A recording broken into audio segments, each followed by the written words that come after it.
Good morning বন্ধুরা, নমস্কার। কেমন আছেন সবাই? মাম্পি ঘরকন্যা ব্লগে সবাইকে জানাই আরও একবার অনেক অনেক স্বাগত। আপনাদের সঙ্গে নিয়ে ভিডিওটি শুরু করলাম আমি মাম্পি। আশা করছি ভিডিওটি খুব ভালো লাগবে। তো এখন ঘড়িতে ওই 8টা মতো বাজে। আমি ঘুম থেকে উঠেছি অনেকক্ষণ, আর সুকান্ত যেহেতু বাড়িতে নেই সেই জন্য আমার একটু দেরিতে ওঠা হচ্ছে ঘুম থেকে। একটু ওই হেলে দুলে উঠছি, 7টা বেজে যাচ্ছে। ঘুম থেকে উঠেই ঘর দুয়ার ঝাড় দিয়ে, উঠান ঝাড় দিয়ে তারপরে বাসি জামা কাপড় ছেড়ে গোপুসোনাকে উঠিয়ে দিয়েছি। এখন এসেছি রুটি করতে। গতকালকে রাতে রুটি করেছিলাম, আটা রেখে দিয়েছিলাম, ওই 4টে মতো গুলি রেখে দিয়েছিলাম সকালে যাতে আমাদের 3 জনের হয়ে যায়। সুকান্ত বাড়ি নেই দেখে অত রান্নাবান্নারও চাপ নেই, আর ও গেছে কলকাতায় কাজে 2 দিনের জন্য। তো কলকাতায় 1 বছর পর কাজে গেল, আগে যেখানে গেছিলো সেখানেই গিয়েছে।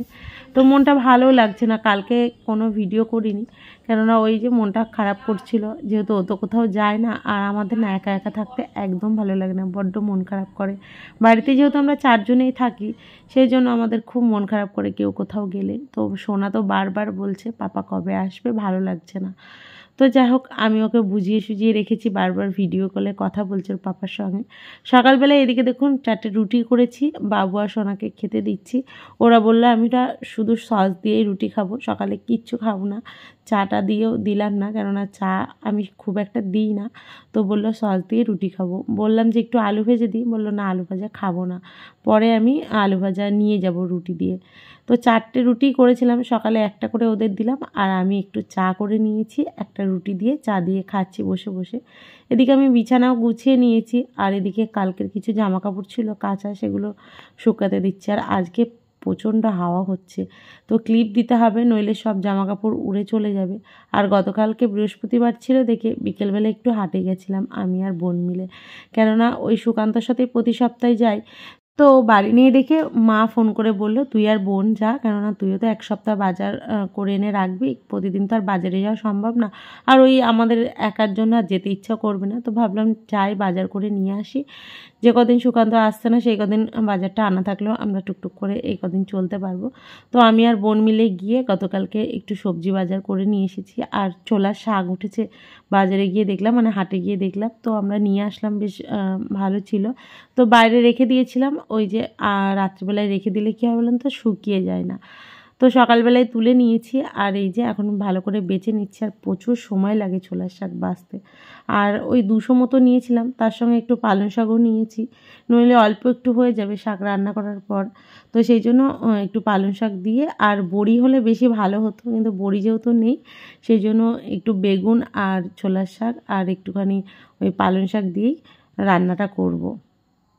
কতক্ষণ বাদে এই শাকগুলো কাটা হলো,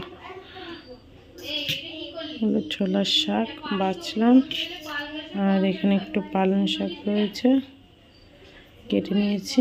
অনেকটা সময় লেগে গেছে ছোলার শাকটা বাছতে, তো সেই জন্য ভেবেছি এবার থেকে ছোলা শাক নিয়ে আসলে রাতেই বেছে রাখবো, নইলে সকালে এত সময় ধরে বাছা যাবে না। তো যাই হোক, বাবুসোনা স্কুলে যাবে, ওদিকে পড়াতে এসেছে দেখে দিদিমণির একটু গলার আওয়াজ পাবেন। তো যাই হোক, সামনে যেহেতু বাবুসোনার পরীক্ষা ফাইনাল, তো সেই জন্য দিদিমণি একটু বলছিল, একটু কড়াকড়ি করেই পড়াচ্ছিল। তো যাই হোক, এদিকে আমি শাকটা রান্না বসিয়ে দিচ্ছি, আর একটু বেশি করে রসুন দিয়েছি, আমার আবার রসুনের গন্ধটা বেশ ভালো লাগে শাকে। তো একটু বেশি করে রসুনটা দিলাম। এখন ছোলার শাকগুলো দেবো, তার আগে একটু বেগুন দিয়ে একটু নাড়াচাড়া করে নিই। বেগুনটা হালকা ভাজা হয়ে গেলেই শাকটা দেব। আর শাকগুলো না ভালো করে বেছে ভালো করে ধুয়ে নিয়েছি, কেননা শাকের মধ্যে প্রচুর বালি ছিল, আর বিশেষ করে ছিল ওই পালং শাকটার মধ্যে বেশি বালি ছিল, সেই জন্য পালং শাকটা একটু বেশি করে ভালো করে ধুয়ে নিংড়ে নিয়ে হাত দিয়ে তারপরে আমি এখন দিয়ে দিলাম। তো শাকটা রান্না করে বাবুসোনাকে ঝটপট খাইয়ে নিয়ে স্কুলে চলে যাব, কেননা অনেকটা বেলা হয়ে যাচ্ছে, আর খুব তাড়াতাড়ি করছে। আজকে পড়াতে এসেছেও একটু দেরি করে, সেই জন্য একটু সময় দিয়েই পড়াচ্ছে, আর সামনে যেহেতু পরীক্ষা, তো একটু তো ওদেরকে সময় দিয়ে পড়াতেই হবে। তো সেই জন্য একটু তাড়াতাড়ি করছি। আর আমি না একদম ঘড়ির দিকে আজকে তাকাইনি যে কটা বাজলো, আমি আমার মতো রান্না বান্না করছি, বাবুসোনার পড়াও হয়ে গেছে। এখন কিন্তু ঘড়িতে ওই 10টা মতো বেজে আসলো। তো আমি না এই ঘরের বিছানাটা গোছাচ্ছি, আর ভাবছি যে ঘড়িতে মনে হয় 9:30 মতো বাজে, আর প্রতিদিন ওদের 9:30টার সময়ই পড়া ছুটি হয়ে যায়। আজকে একটু দেরি করে পড়া ছুটি হয়েছে, কেননা দেরি করে এসেছে বললামই তো, সেই জন্য আমি ভাবছি 9:30 বাজে, এখনও তো আধা ঘন্টা সময় রয়েছে, এই টাইমটুকুর মধ্যে ওদেরকে স্নান করিয়ে খাইয়ে দেবো। তারপরে আমি এদিকে বিছানাটা ভালো করে গুছিয়ে রেখে আমি রান্নাঘরের দিকে আবার যাচ্ছি। যখন ক্যামেরাটা সেট করব মানে ফোনটা, তখনই দেখি কি 9:45 প্রায় বেজে গেছে।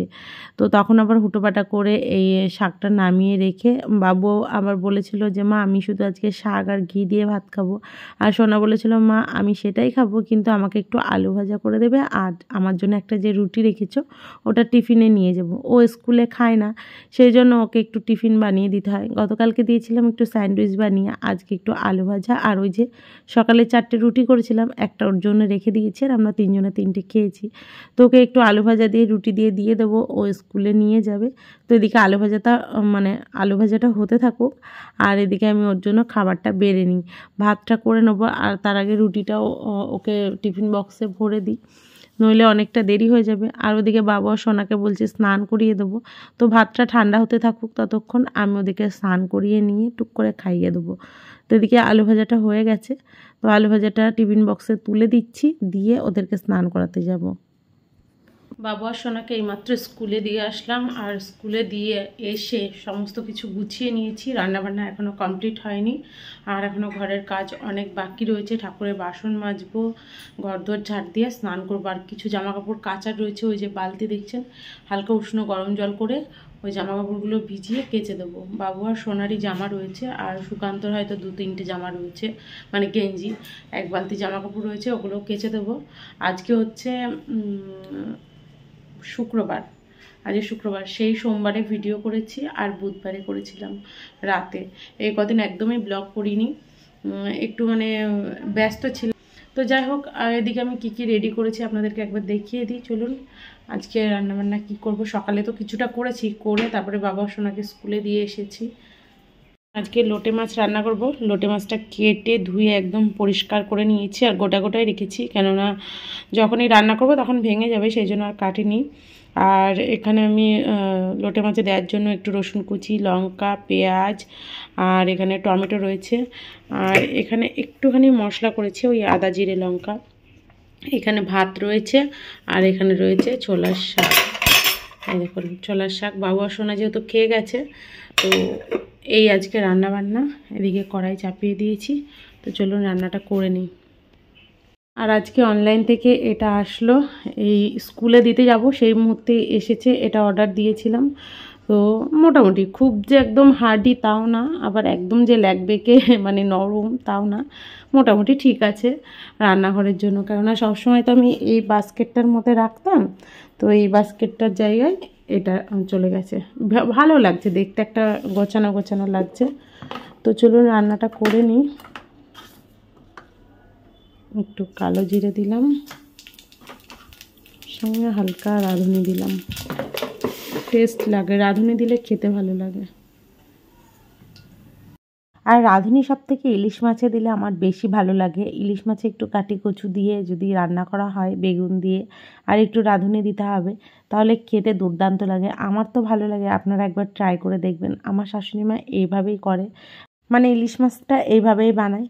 তো যাই হোক, এদিকে আমি লোটে মাছ বানানোর জন্য একটু পেঁয়াজ লঙ্কা ভেজে নিলাম, একটু টমেটোও দিয়ে দিলাম, আর এখন দিয়ে দিলাম একটু মশলাতে সেরকম কিছুই নেই, বললামই তো, শুধু একটুখানি আদা আর জিরে আর লঙ্কা দেওয়া রয়েছে। আর কালারের জন্য আমি কাশ্মীরি লঙ্কা ব্যবহার করি, কাঁচা লঙ্কাই আমরা খাই সব সময়। তো এদিকে মশলাটা ভালো করে কষিয়ে নিয়েছি, অনেকক্ষণ ধরে কষাচ্ছি মশলাটা। আর ভালো করে মশলাটা না কষালে না কেমন একটা গন্ধ লাগবে, সেই জন্য ভালো করে কষিয়ে নিচ্ছি। এদিকে একটু গরম জলও বসালাম, কেননা জামা কাপড়গুলো ভিজাবো বললাম তো, সেই জন্য গরম জলটা ওদিকে বসিয়েছি। আর এদিকে লোটে মাছটা দিয়ে দিলাম। আর লোটে মাছ খেতে কার কার বেশি ভালো লাগে অবশ্যই কমেন্টে জানাবেন।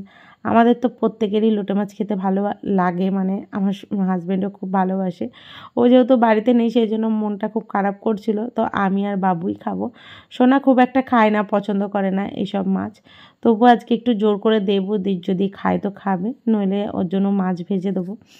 তো এদিকে দেখুন আমি জামা কাপড়গুলো ভিজিয়ে দিচ্ছি, আর বাবু আর সোনার জামা কাপড়ই বেশি রয়েছে, আর সুকান্তর একটা প্যান্ট রয়েছে। তো যাই হোক, ওদের জামা কাপড়গুলো একটু হালকা উষ্ণ গরম জলে দিয়ে দিই, তারপরে আমি কাজের দুটো জামা রয়েছে সেটাও ভিজিয়ে দেবো। এখানে বালতিতে জামা কাপড় ভিজিয়ে রাখলাম, আর এগুলো সুকান্তর কাজের জামা কাপড়, এগুলো আলাদা করে ভিজালাম, আর এগুলোতে হালকা উষ্ণ গরম জল দিয়েছি। ব্যাস।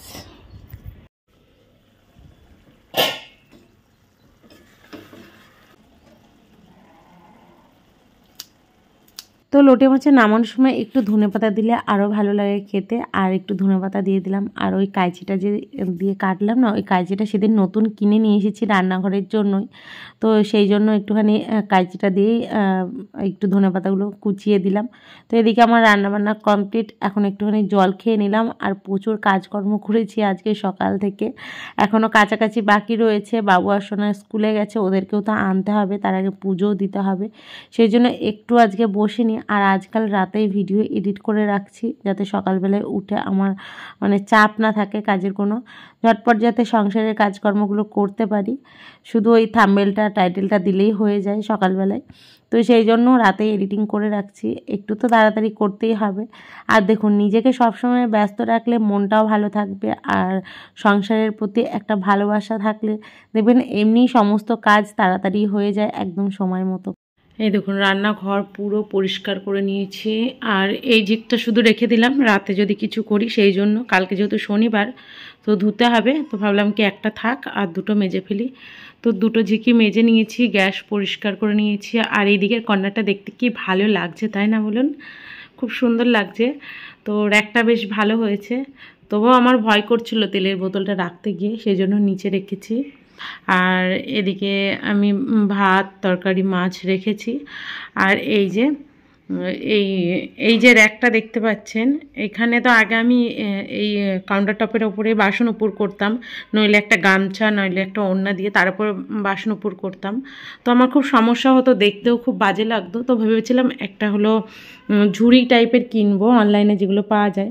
তারপরে ভাবলাম কি ঘরে আমার একটা এরকম টাইপের পড়ে রয়েছে, কোনো কাজে লাগে না, মানে এর যে স্ট্যান্ডগুলো সেগুলো না হারিয়ে গেছে পুরনো বাড়ি থেকে আসার সময়।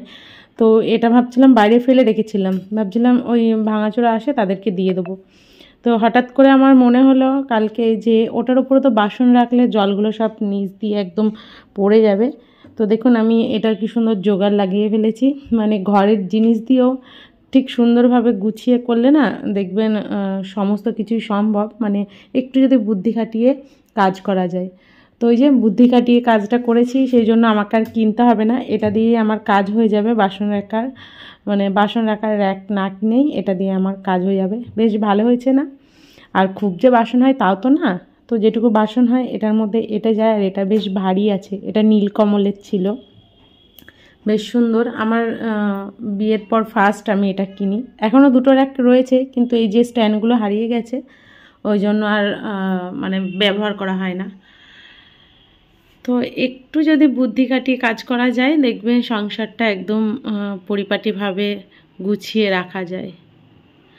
সমস্ত জিনিস যে কিনেই ঘর সাজাতে হবে এমনটা কিন্তু নয়, ঘরের যে সমস্ত জিনিস রয়েছে সেই সমস্ত জিনিস দিয়েও ঘর সুন্দরভাবে সাজানো যায়। তো যাই হোক, আমার ওই কর্নার র্যাকটা কেমন হয়েছে সেটা আপনারা অবশ্যই কমেন্টে জানাবেন। প্রচুর জনা নিয়েছে রিভিউ, দেখলাম আমি।